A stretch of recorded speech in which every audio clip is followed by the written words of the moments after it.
Assalamualaikum warahmatullahi wabarakatuh. Halo semuanya, perkenalkan kami dari kelompok 11 kelas PGMI 4K.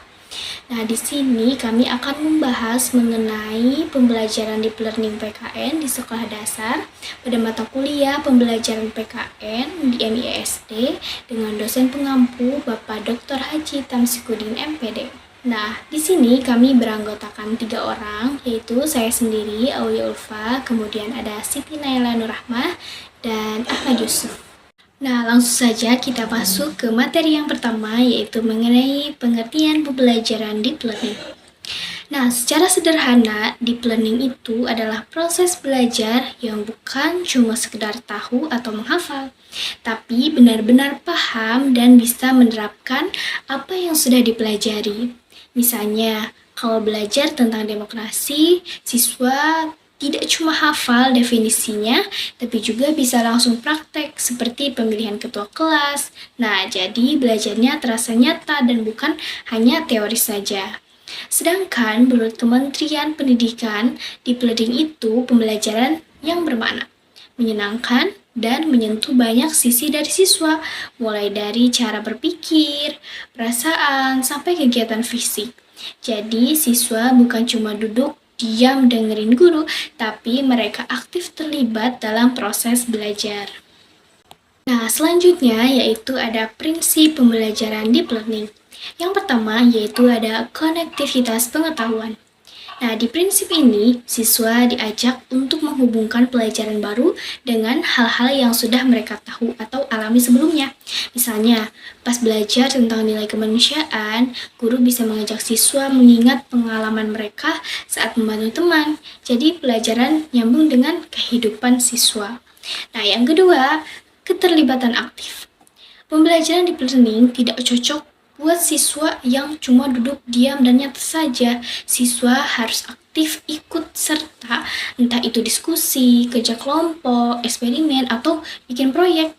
Nah, jadi siswa semakin aktif, semakin dalam juga pemahamannya. Nah, yang ketiga yaitu berpikir kritis dan reflektif. Siswa dilatih untuk berpikir lebih dalam, seperti mempertanyakan informasi, menganalisis, atau membandingkan. Nah, setelah belajar, mereka juga diajak untuk merenungkan apa yang sudah dipelajari, apa yang sulit, dan apa yang bisa diperbaiki ke depannya. Prinsip yang keempat yaitu pembelajaran berbasis masalah. Nah, di sini siswa belajar dari masalah nyata di sekitar mereka.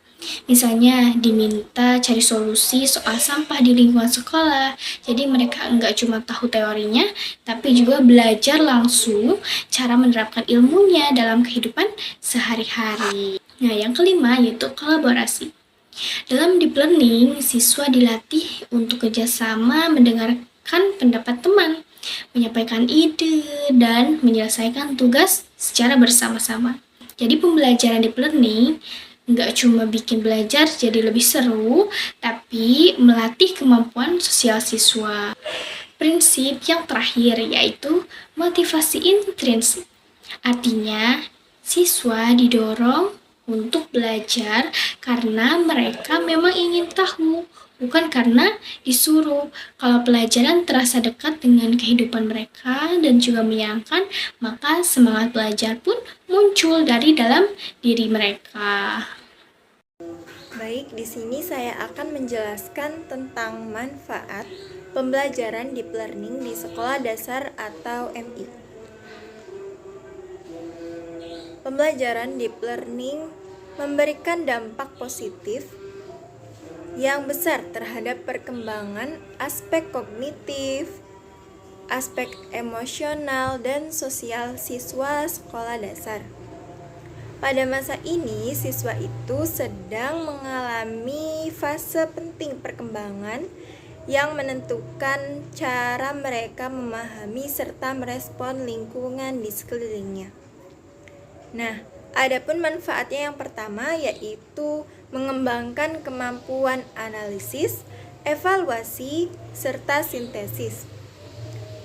Yang pertama, kemampuan analisis. Dalam konteks PPKN, siswa itu belajar menganalisis nilai-nilai Pancasila dalam kehidupan sehari-hari, mengidentifikasi permasalahan dalam lingkungan sosial seperti ketidakadilan atau pelanggaran aturan.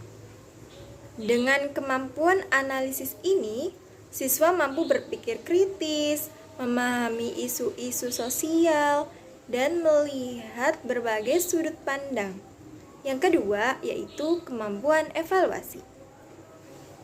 Dengan deep learning, siswa diajak untuk menilai dan mempertimbangkan kebaikan atau keburukan dari suatu tindakan atau peristiwa dalam konteks kehidupan berbangsa dan bernegara.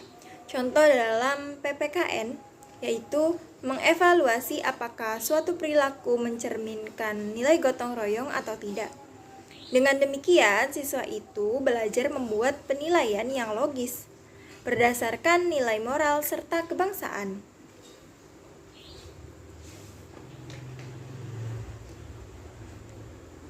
Yang ketiga yaitu kemampuan sintesis. Melibatkan penggabungan berbagai informasi dan ide menjadi pemahaman baru. Nah, dalam hal ini, siswa mampu menggabungkan pengetahuan dan pengalaman menjadi tindakan nyata yang mencerminkan nilai-nilai kewarganegaraan. Manfaat yang kedua yaitu membentuk karakter dan moral seperti kejujuran, tanggung jawab, dan kepedulian. Adapun kejujuran contohnya, siswa bermain peran dalam situasi yang menguji kejujuran. Hal ini bisa membuat siswa memahami arti jujur secara mendalam. Nah, yang kedua itu tanggung jawab. Contohnya siswa bertanggung jawab dalam tugas kelompok dan proyek kelas. Nah, kepedulian. Kepedulian ini contohnya siswa berdiskusi tentang pentingnya membantu teman yang kesulitan. Adapun manfaat yang ketiga yaitu meningkatkan keterlibatan dan motivasi belajar. Keterlibatan belajar. Dalam PPKN, keterlibatan ini ditumbuhkan melalui proyek kolaboratif seperti simulasi, pemilu kelas, atau kegiatan gotong royong. Adapun motivasi belajar, contohnya si siswa itu terdorong untuk menyuarakan pendapat saat musyawarah karena merasa dihargai. Manfaat yang keempat yaitu mendukung kurikulum merdeka dan pembelajaran tematik. Selaras dengan semangat kurikulum merdeka. Nah, pembelajaran deep learning dalam PPKN salah satunya yakni mendorong refleksi, eksplorasi, dan pemahaman makna, bukan hanya hafalan. Mendukung pembelajaran tematik terpadu. Contohnya itu, tema kebersamaan dapat menggabungkan PPKN nilai gotong royong, bahasa Indonesia menulis pengalaman bekerja sama, dan SBDP atau seni budaya membuat poster kebersamaan. Nah, mungkin itu saja yang bisa saya sampaikan dalam materi manfaat ini. Selanjutnya akan saya lanjutkan yaitu implementasi. Adapun implementasi pembelajaran deep learning pada sekolah dasar atau madrasah ibtidaiyah fokus pada pemahaman mendalam aplikatif. Ini yang pertama. Poin pertama itu fokus pada pemahaman mendalam aplikatif. Nah, pemahaman mendalam. Jadi siswa itu tidak hanya mengenal istilah seperti tanggung jawab atau gotong royong, tetapi memahami makna dan pentingnya dalam konteks sosial itu sendiri. Contohnya, siswa itu membahas mengapa musyawarah itu penting, bukan sekedar tahu definisinya saja. Nah, guru itu dapat memfasilitasi dengan analisis kasus nyata, cerita atau video reflektif, diskusi mendalam, dan pertanyaan pemicu kritis. Nah, aplikasi nilai-nilai. Jadi, Si siswa diberi kesempatan nyata untuk menerapkan nilai-nilai PPKN dalam kegiatan sehari-hari atau proyek kelas. Contoh penerapannya itu menyusun jadwal piket bersama sebagai bentuk implementasi, tanggung jawab, dan kerjasama. Nah, dalam pembelajaran PPKN bisa diterapkan melalui metode diskusi nilai, studi kasus, serta simulasi musyawarah yang membuat siswa itu aktif berpikir, menilai, dan mengambil keputusan secara bertanggung jawab. Nah, selanjutnya 3 komponen utama deep learning yaitu meaningful learning, mindful learning, dan joyful learning. Ketiganya dijelaskan secara tegas oleh penulis bahwa deep learning memiliki 3 komponen utama yang terkait diantaranya yaitu yang pertama, meaningful learning. Itu pembelajaran bermakna. Nah, mindful learning itu pembelajaran sadar dan joyful learning itu pembelajaran menyenangkan. Dengan demikian, deep learning dalam PKN di sekolah dasar bukan hanya menjadi pendekatan pedagogis, melainkan juga sebagai fondasi pembentukan karakter kewarganegaraan yang kuat, adaptif, dan visioner. Lalu, apa tantangannya? Yang pertama adalah kurangnya pelatihan guru. Karena guru kesulitan mengintegrasikan teknologi analisis data dalam materi Pancasila karena minimnya pelatihan yang praktis. Yang kedua adalah infrastruktur teknologi yang terbatas. Karena perangkat seperti tablet atau AI tools belum memadai untuk simulasi interaktif nilai kewarganegaraan di kelas dasar di suatu sekolah. Yang ketiga adalah kurikulum konvensional yang kaku dan tes yang kaku. Karena pembelajaran PPKN masih berfokus atau terfokus pada hafalan simbol Pancasila, bukan proyek atau proyek analisis karakter berbasis data. Yang keempat adalah beban administrasi guru. Karena waktu pengembangan simulasi digital terkuras oleh penilaian manual, partisipasi siswa, atau banyaknya tugas administrasi yang diberikan oleh guru. Yang kelima adalah resistensi budaya akademik. Metode tradisional dianggap sebagai metode yang lebih efektif karena tanamkan moral dibanding pendekatan berbasis data. Lalu, apa solusinya?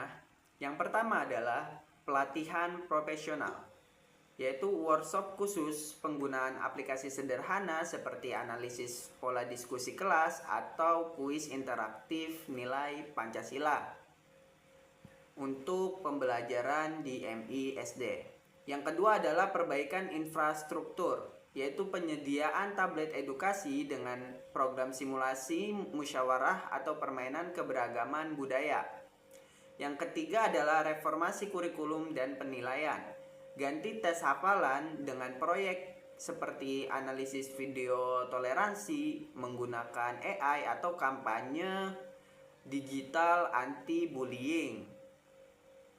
Yang keempat adalah reduksi beban administrasi guru, otomisasi penilaian sikap melalui aplikasi pelacak atau partisipasi dalam debat digital, dan juga mengurangi beban administrasi guru yang diberikan oleh pihak sekolah tersebut.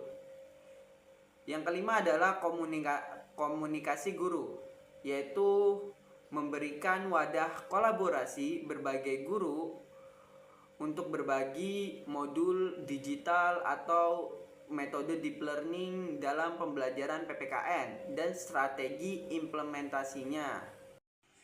Kesimpulannya adalah pembelajaran deep learning dalam PPKN di SD merupakan pendekatan yang mendorong siswa untuk belajar aktif, kreatif, reflektif, dan juga bermakna dengan mengkaitkan pengetahuan pada pengalaman nyata dan kehidupan sehari-hari. Pendekatan ini tidak hanya untuk membentuk pemahaman konsep tetapi juga karakter dan nilai kewarganegaraan, meskipun implementasinya menghadapi tantangan yang memerlukan dukungan kurikulum, pelatihan guru, serta infrastruktur sekolah. Nah, demikianlah pembahasan materi terkait pembelajaran deep learning PKN di sekolah dasar. Semoga bermanfaat dan mohon maaf atas segala kekurangannya. Kami kelompok 11 pamit undur diri. Wassalamualaikum warahmatullahi wabarakatuh.